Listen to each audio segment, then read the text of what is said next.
Boa noite, irmãos. Graça e paz. Abra sua Bíblia no Evangelho de Lucas. Evangelho de Lucas, capítulo 7, versículo 11. Um dia subsequente, dirigia-se Jesus a uma cidade chamada Naim. Iam com ele os seus discípulos e numerosa multidão. Como se aproximasse da porta da cidade, eis que saía ao enterro do filho único de uma viúva. E grande multidão da cidade ia com ela. Vendo-a, o Senhor se compadeceu dela e lhe disse: não chores. Chegando-se, tocou o esquife e, parando os que o conduziam, disse: jovem, eu te mando, levanta-te. Sentou-se o que estivera morto e passou a falar. E Jesus o restituiu à sua mãe. Todos ficaram possuídos de temor e glorificavam a Deus, dizendo: grande profeta se levantou entre nós, e Deus visitou o seu povo. Esta notícia a respeito dele divulgou-se por toda a Judeia e por toda a circunvizinhança. Oremos. Pai, nós estamos diante de Ti, nós estamos diante do Teu texto sagrado, nós estamos diante de um feito Teu e carecemos que a Tua voz, o Teu falar, que o Espírito Santo fale conosco. Senhor, mudou a direção, que o Senhor possa ser glorificado em nome de Jesus. Esse texto é um texto muito emblemático, porque se trata da ressurreição do filho único de uma viúva. É uma das 3 ressurreições registradas. Jesus ressuscita a Lázaro, Jesus ressuscita a filha de Jairo e Jesus ressuscita este jovem. Então, é muito interessante observarmos como Jesus opera esta obra. Muitas vezes olhamos para esse texto e podemos focar e ficarmos mais focados no fato do ato milagroso, que é o ato de ressurreição. Mas, mais que a ressurreição, está o que, de fato, Jesus, como Ele se apresentou, como Ele fez. E nós podemos olhar para esse texto e, neste texto, termos esperança do feito, porque o Senhor, Ele é o mesmo ontem, hoje e eternamente. Jesus está se dirigindo para uma cidade chamada Naim. Alguns estudiosos dizem que Naim tem como ideia em seu nome como alegria. E Jesus está se dirigindo a esta cidade de forma proposital. E no texto que nós lemos, no versículo 11, nós vamos observar que em dia subsequente dirigia-se Jesus a uma cidade chamada Naim. E ia com ele os seus discípulos e numerosa multidão. Jesus estava sendo seguido. A fama do Senhor já percorria, era célere a fama de nosso Senhor. Então, Jesus estava sendo seguido por seus discípulos e por uma numerosa multidão. Note bem, numerosa multidão. E no versículo 12, nós vamos ver como se aproximasse da porta da cidade, eis que saía ao enterro do filho único de uma viúva. E grande multidão da cidade ia com ela. Então você pode observar o contexto, neste texto, que uma grande multidão estava seguindo Jesus com os seus discípulos. E na porta da cidade vem um cortejo com uma grande multidão seguindo aquele caixão, seguindo aquela mãe, apoiando, lamentando e chorando. Então nós temos aqui o encontro de duas multidões. Nós temos o encontro das multidões, uma que estava seguindo a Jesus. O outro público que estava ali era os discípulos do Senhor. E agora Jesus se depara com uma segunda multidão. Então, na porta da cidade há este encontro. Na porta da cidade há este encontro que é um encontro pesaroso, porque a mãe, como nós lemos, estava perdendo o seu único filho. Observe nesse detalhe, único filho. E também o texto diz que ela era viúva. É o texto que fala do filho único da viúva, ou seja, esta mulher estava enfrentando o luto pela segunda vez, porque ela já havia perdido o seu marido. Esta mulher agora estava perdendo o seu único filho. A situação desta mulher é uma situação dramática, porque dentro do contexto em que ela estava inserido como mulher, ela perdendo o seu único filho e já havia perdido o seu marido, ela estaria fadada a trabalhos forçados. Na verdade, ela estava perdendo tudo que ela tinha. Ela já vinha passando por um processo que eu vou chamar do processo de repetição. Ela houvera perdido o seu marido, ela perdeu o seu esposo. Ela enterrou aquele marido. E agora, a vida com os seus caprichos leva o seu único filho. Quantos de nós muitas vezes não estamos enfrentando o processo de repetição?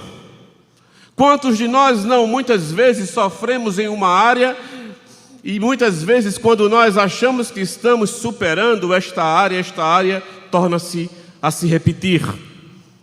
E aqui tem um caso clássico de um processo de repetição. Uma mulher, ela perde o marido e agora ela está perdendo o seu único filho. Ou seja, essa mulher estava perdendo tudo. Essa mulher estava perdendo absolutamente tudo. Possivelmente o seu sofrimento era um sofrimento indescritível. Mas, na saída daquela cidade que tinha como nome Naim, com a ideia de alegria, aquilo que era para ser alegria não tinha alegria nenhuma. Nós estamos falando de um cortejo, de um ambiente fúnebre, nós estamos falando de um ambiente de consternação. Então, muitas vezes a nossa vida, meus irmãos, dependendo do estado emocional que nós estamos vivendo, nós podemos estar ou na primeira multidão que está seguindo a Jesus de longe, observando os feitos de Jesus, observando Jesus curar, observando Jesus fazer milagres e prodígios. Hoje a igreja vive isso. Jesus tem muitos admiradores. Muitas pessoas se admiram de Jesus. Muitas pessoas reconhecem-o até como uma boa pessoa, um bom Deus, aquilo que ele fez. Muitos até oram a ele e pedem as bênçãos. Muitos estão de longe ali, sem aquele compromisso, mas uma multidão esperando receber as benesses, esperando receber as bênçãos do Senhor. Muitos seguem a Jesus como se fosse uma rede social, acompanhando de longe e dando like se tiver algum benefício. Mas também ali existia um segundo grupo de pessoas. Havia os seus discípulos. Aqueles que estavam sendo ensinados, que estavam sendo ministrados pelo Senhor, que andavam com o Senhor, que receberam um chamado de Cristo, que estavam recebendo de Cristo as instruções diretas de um ensino pedagógico lado a lado, dia a dia, de estar com o Senhor, de comer junto com o Senhor, de estar dormindo junto com o Senhor, de estar aprendendo do próprio Senhor.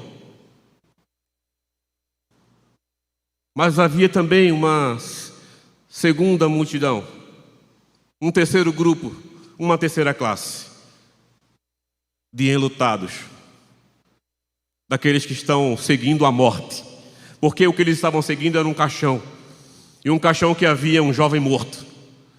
E muitas vezes nós podemos estar nesta terceira classe de pessoas, andando, lamuriando-se, com a alma escura, abatida, triste, porque não há vida dentro de nós, não há perspectiva de uma vida melhor, não há satisfação, porque os sentimentos que permeiam em nossos corações são sentimentos de uma pessoa como se ela estivesse enlutada, de uma pessoa que não tem satisfação, que está ali pranteando, que está ali chorando, acompanhando um cortejo. Mas havia uma única pessoa. Havia uma mulher que ela chama a atenção de Jesus no meio daqueles três grupos que estavam. Havia a primeira multidão, havia ali os discípulos, havia a segunda multidão. E aqui nós vemos como Jesus é glorioso. Aqui nós vemos como Jesus é espantoso. Aqui nós vemos como Jesus, ele é um Deus incomparável. Aqui nós vemos Jesus de uma forma inigualável. Meu rico português, meu pobre português vai me impedindo de falar das riquezas de quem Cristo é. E ali estava Jesus. E diz o texto, no versículo 13, eu quero destacar a primeira palavra, e eu vou chamar de uma palavra solene. Vendo-a. Esta palavra é uma palavra significativa, porque o olhar de Cristo, o olhar de Jesus, não é um olhar pluralizado. Jesus olhou para a pessoa certa. Jesus olhou de uma forma singular. O termo diz vendo-a. Foi a mulher que Jesus viu. Jesus olhou naquela multidão alguém que estava sofrendo de forma particular. Talvez você esteja sofrendo de forma muito particular e intimista. Talvez você esteja vivendo o seu momento, mas eu quero te dizer uma coisa. A visão do Senhor, ela continua a mesma.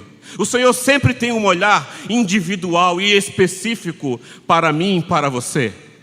Nós somos a igreja do Senhor, nós somos o corpo de Cristo, nós somos a noiva de Cristo. Mas uma coisa é certa: o Senhor nos vê dentro de um corpo, mas também nos vê como indivíduos. O Senhor conhece a soma dos cabelos de nossas cabeças. Davi compreendeu isso ao dizer no Salmo 139: sonda-me, ó Deus, e vê se em mim há algum caminho mau, porque a palavra não me chegou à boca e tu conheces toda. Se eu faço a minha cama no mais profundo abismo, tu lá estás. Para onde me ausentarei do teu espírito? Porque, Senhor, tu me sondas e me conheces. Tu me conheces, Senhor, quando eu era uma substância ainda informe, porque todos os meus dias estão contados no teu livro. O olhar que tu tens para o homem, Senhor, é um olhar individual. Podemos estar numa multidão, muitas vezes achando que ninguém está nos notando, no sentido de olhar e ver a nossa situação. Mas uma coisa é certa: vendo-a, o Senhor tem um olhar específico para cada um de nós. O Senhor olha de forma individual. E de quem foi o olhar? Note bem, foi o olhar de quem? Do Senhor. É um olhar glorioso. E segue. Diz: o Senhor não só fica no campo da visão, o Senhor não fica só no campo da especulação de olhar o sofrimento humano, mas quando o Senhor olhou para aquela mulher, diz o texto, o Senhor se compadeceu dela. A segunda palavra solene de graça é compadecimento. Essa palavra no original ela tem uma ideia de uma dor profunda, de um sentimento que gera dor. Jesus não ficou apenas no campo da visão, assistindo o sofrimento humano, mas Jesus se compadece. Jesus, ele absorve para dentro de si o sofrimento alheio. Jesus observa que aquela mãe estava sofrendo. Jesus, ele observou-a. Jesus a vê primeiro, mas agora ele sente nele um compadecimento. Jesus foi movido por uma grande compaixão. Jesus foi movido por um sentimento de trazer dor nele mesmo. Não somente isso. Jesus não fica só no campo da visão. Jesus não fica só no campo do compadecimento. Mas o Senhor libera uma palavra. E Ele diz: não chores. Meus irmãos, é tão difícil não chorar, principalmente se ela pudesse dizer para Jesus: Jesus, como assim não chorar? Jesus, olha só, Jesus, eu perdi o meu marido, eu perdi o meu esposo, eu sou uma viúva, eu já perdi as honras na sociedade porque eu sou uma mulher, e a mulher na sociedade judaica, ela não tinha um valor que tem-se hoje. E agora, Jesus, eu perdi o meu único filho, que possivelmente ele era fruto do meu trabalho, do meu sustento. Era ele que saía no campo, era ele que fazia o trabalho, e agora eu não tenho mais como trabalhar. O Senhor está falando para mim para que eu não chores, que eu não chore. Porque, meus irmãos,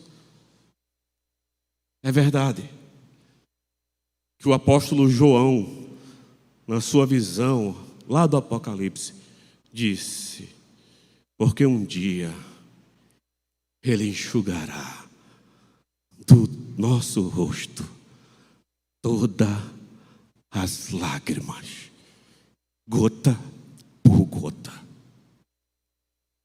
Nós estamos tão seguros Porque quando Jesus diz não chore, não é uma palavra solta ao vento, não é aquela palavra que eu já fiz muitos sepultamentos, muitos continuo fazendo, muitas cerimônias fúnebres, passei por várias, e o máximo que eu posso dizer é os meus sentimentos,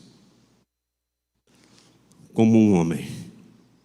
Mas eu nunca cheguei em uma cerimônia fúnebre e disse para a família do morto, não chore. Eu não posso dizer isso. Eu não conheço nenhum líder que tenha dito isso. Mas há um que disse em um sepultamento, não chore.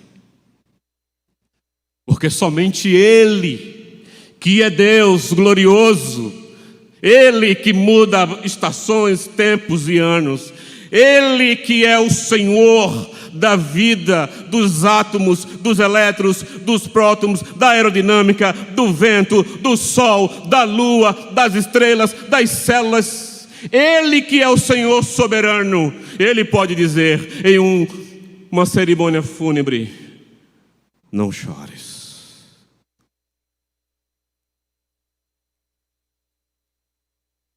Eu chorei bastante ontem. Eu não sei se você tem chorado, mas uma coisa é certa. O Senhor nesta noite, quando muda esta mensagem, eu estou sem meu esboço, eu estou pregando sem nenhum apoio do estudo, eu não li esse texto hoje. É porque o Senhor quer consolar corações aqui nesta noite. Não chorar não é suprimir o sofrimento, não é engolir o choro como nós fazemos com os nossos filhos. Não chorar é atentar-se para aquele que está dizendo, não chores. No versículo 14, diz o texto, e ele não fica só no campo de liberar uma palavra, ele diz, chegando-se. Observe a cena, era um funeral. O corpo estava enrolado, como costume, em muitos tecidos. Não podia, pela lei cerimonial, tocar em defunto, não podia tocar no morto. E Jesus, diz o texto, que ele vai chegando-se. Observe a cena onde todos estão olhando para ele, ele se apresenta, ele já viu, ele já se compadeceu, ele já disse para ela que ela não devia chorar, mas agora ele se aproxima. Chegando-se. Isaías 57 diz que eu sou aquele que habito no alto e no sublime trono, mas também habito junto do contrito e quebrantado de espírito. Porque quando Jesus se faz carne, quando Jesus se faz homem, a esperança começa a tomar conta dos corações oprimidos e quebrantados. Então Jesus vai com os seus passos gloriosos, ele vai chegando-se, ele vai se aproximando, e a cena continua a ficar mais dramática, porque Jesus vai se aproximando do caixão. E não somente isso, diz o texto, tocou o esquife. Agora Jesus, dentro da lei cerimonial, Jesus quebra o protocolo de tocar num caixão. Jesus, ele toca no esquife e, como resultado, diz o texto, e parando os que o conduziam. Então, parece-nos que estavam em movimento. E quando Jesus toca, o texto nos diz que aqueles que estavam conduzindo a criança para.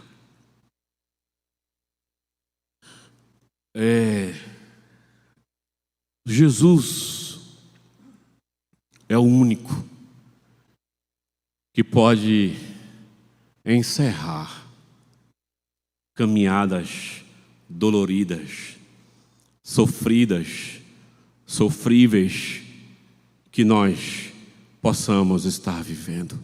Porque todos pararam. Aqueles que estavam conduzindo pararam. Note, havia uma multidão que seguia Jesus, havia os discípulos, havia a multidão que seguia o caixão, que seguia o cortejo, e havia a mãe, ou seja, todo mundo com os olhos no Senhor. E aquele caixão parou.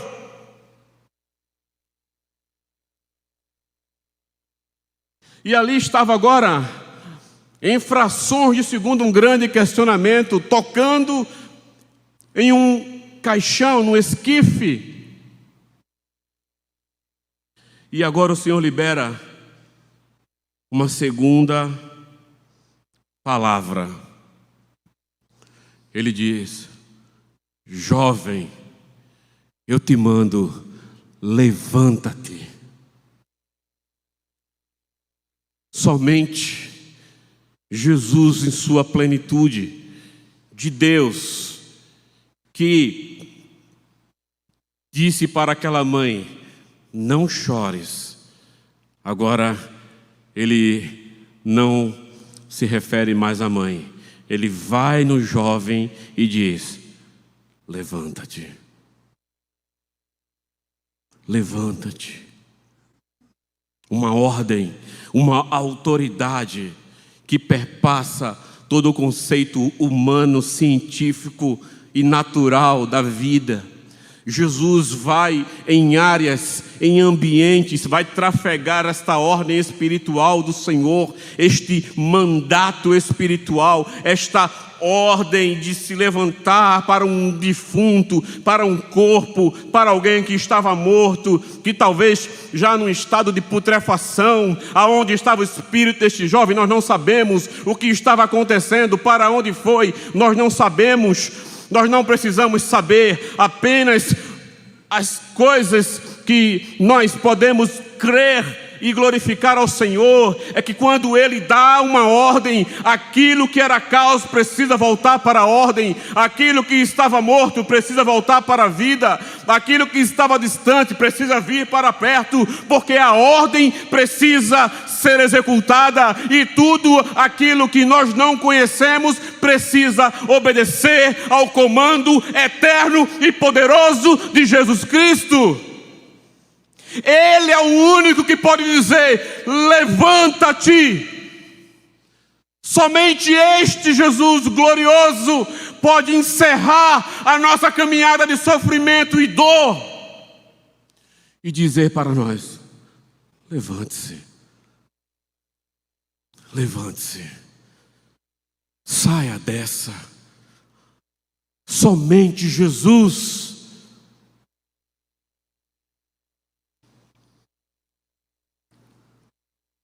Versículo 15.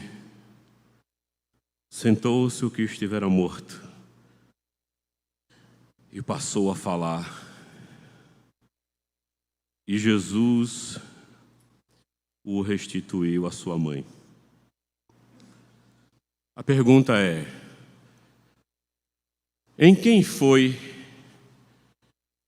o maior milagre da ressurreição desse filho? Jesus olhou para quem? Para a mãe. Jesus se compadeceu de quem? Da mãe. Jesus pediu para quem não chorar? A mãe. Jesus restituiu o filho a quem? A mãe. Sabe o que isso nos ensina? Que Jesus cuida dos vivos. Jesus faz obras extraordinárias em pessoas vivas. A ênfase do milagre não é o menino. A ênfase do milagre era uma viúva que perdera o seu único filho. E Jesus, com grande compaixão, Ele vai ressuscitar um filho para fazer com que aquela mãe pudesse ser restituída, não somente de um filho, mas aquela mãe que ela só tinha uma certeza, que ela já tinha tido a experiência de enterrar seu marido. Ela sabia o percurso, ela sabia o trajeto do luto, ela sabia o que era perder, ela sabia o que era voltar para casa sozinha, ela sabia o que era ficar em casa sem ninguém, ela sabia que não tinha mais o seu companheiro do seu lado. Ela tinha uma experiência cabal, ela tinha uma experiência verdadeira. Eu vou voltar para casa porque eu sei que quando a morte vem não tem mais jeito, então eu vou voltar para casa para não mais, assim como eu não vi meu marido, assim como eu não mais posso sair com o meu marido, nem estar com o meu marido, agora vou ter que voltar para casa para voltar sem o meu filho. E muitas vezes nós estamos dentro de estatísticas naturais. Muitas vezes nós podemos estar dentro de contextos naturais como este, que a morte mata e você sepulta e você volta para casa. Mas se na nossa caminhada, mas se no nosso trajeto, de repente, você e eu nos cruzarmos com Jesus Cristo, as coisas podem ser diferentes. Aquilo que é natural, aquilo que era para ser, aquilo que a lei da física, a lei da ciência, a lei médica, a lei jurídica, a lei do Satanás que for, o Senhor quebra e executa o não chores, e executa o seu levanta-te. Ele executa o seu levanta-te e restitui a sua mãe. E uma mulher que tinha experiência de sepultamento, ela agora volta para casa com um filho. Isso é loucura. Isso não é uma história da carochinha. Nós estamos falando do Senhor Todo-Poderoso.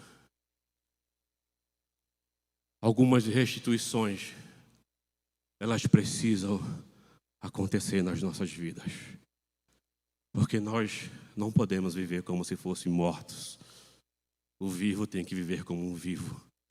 Se nós temos ao Senhor, se esse texto cai na mão de um canalha, aí ele vai dizer que restituiu, você tem que restituir dinheiro, não. Está repreendido, o sangue de Jesus tem poder. A restituição foi dentro daquela mãe. Foi as emoções daquela mãe. O Senhor restituiu a maternidade. O Senhor restituiu a filiação. O Senhor restituiu um lar. O Senhor restituiu a alegria de uma mãe. Se Naim não se tornara mais alegria, Jesus agora coloca e diz: agora vai ter alegria. Ah, que Jesus glorioso. Ah, que Jesus inigualável. Sabe, igreja, Ele é maravilhoso. Jesus é indizível. Jesus,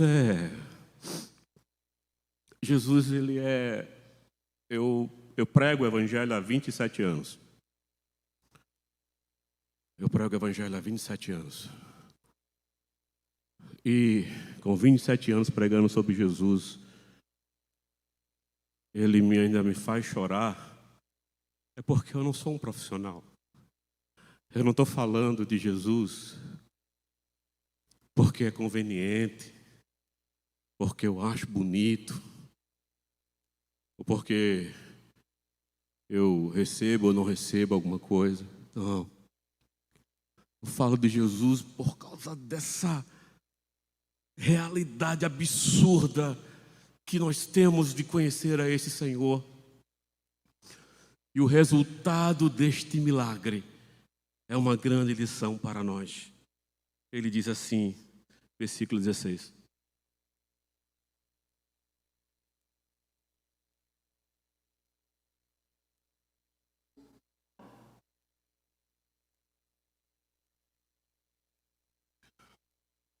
Versículo 16. Todos ficaram possuídos de temor e glorificavam a Deus.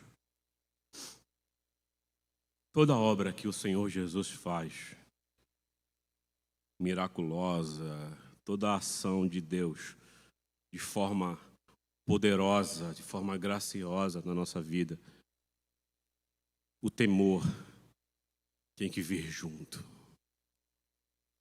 O Senhor não opera as coisas de forma banal. Deus não opera na nossa vida para que a gente viva de forma... Não, todos ficaram possuídos de temor. Ninguém nunca viu, irmão, morto ressuscitar. Melhor, nós nunca vimos. As duas multidões viram. Os discípulos viram um morto ressuscitar. E o resultado é temor. É por isso que existem muitas, vem para cá que a gente vai fazer milagre. Aqui, não. E não tem temor nenhum. É tudo bagunçado.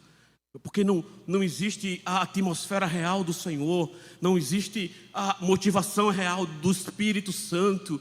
Porque o Espírito Santo, como eu lhes disse, não foi uma obra de ressurreição no menino, foi uma obra de ressurreição na mãe.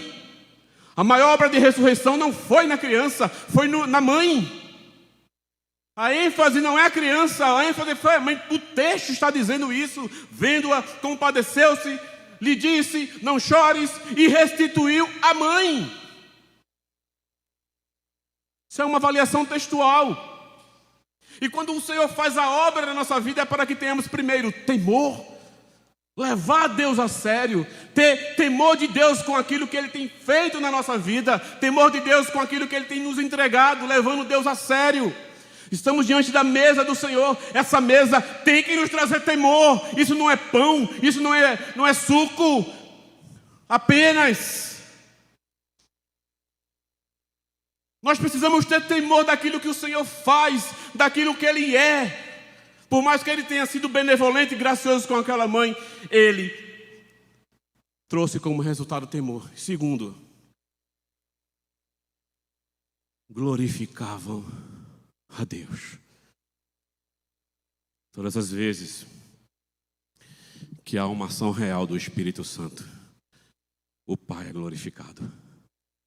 Não tem glória para pregador, não tem glória para pastor, não tem glória para ministro, não tem glória para cantor, não tem glória para ministério, não precisa colocar foto no Instagram. A glória é de Deus. Todos glorificavam quem? A Deus. Bendito seja Deus, glorificado seja Deus que enviou Jesus. A glória é de Deus. As honras são do Senhor. Não resta glória para nós não precisamos da glória. A glória é do Senhor, a glória é para o Senhor. Tudo é para a glória do próprio Deus. Um milagre que traz doutrina, um milagre de ressurreição que traz doutrina.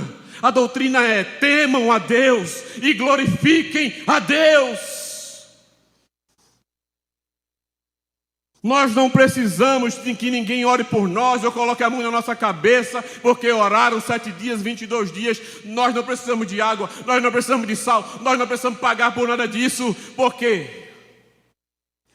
Todo este milagre foi um ato totalmente autônomo de Jesus Cristo. A mulher não fez campanha, a mulher não subiu escadaria, A mulher não ofereceu sacrifício. A mulher não pediu para andar de joelhos. Nada. A mulher não fez absolutamente nada. Nem fé a mulher precisou executar. Porque foi um ato autônomo, exclusivo, suficiente dele mesmo. O que foi que essa mulher fez? Me diga. Alguns casos precisava de fé. Alguns casos Jesus observou a fé. Mas neste caso, Jesus viu a mulher, Jesus se aproximou da mulher, Jesus liberou uma palavra para a mulher, Jesus se compadeceu da mulher, Jesus ressuscitou o filho da mulher, Jesus restituiu o filho à sua mãe. O que foi que essa mulher fez? Ela fez, porque o texto diz todos, e todos ela está dentro do todos. É todos, é todos. Todos um Satanás, todos, ela estava dentro do todos, do grupo de irmãos, e ela glorificou ao Pai. Foi o que ela fez, recebeu a graça. Essa é a graça do Senhor. Eu encerro dizendo para você, meu irmão, minha irmã, eu não sei qual tem sido a sua caminhada. Eu não sei em que multidão você está, eu sei onde eu estou. Eu não sei se você está seguindo Jesus de longe. Eu não sei se você é um discípulo. Eu não sei se você está na multidão que segue o caixão. E também não sei se você é esta mulher. Eu só posso dizer que uma coisa que eu sei é que Jesus, Ele pode enxugar as nossas lágrimas. O que eu sei é que Jesus pode encerrar a nossa caminhada de sofrimento. Que Jesus pode restituir as nossas emoções. E que nós podemos e devemos ter o temor do Senhor. E que nós precisamos glorificar ao nosso Deus. Deus abençoe a todos. Que o Senhor seja glorificado. E que nós tenhamos temor nesta noite.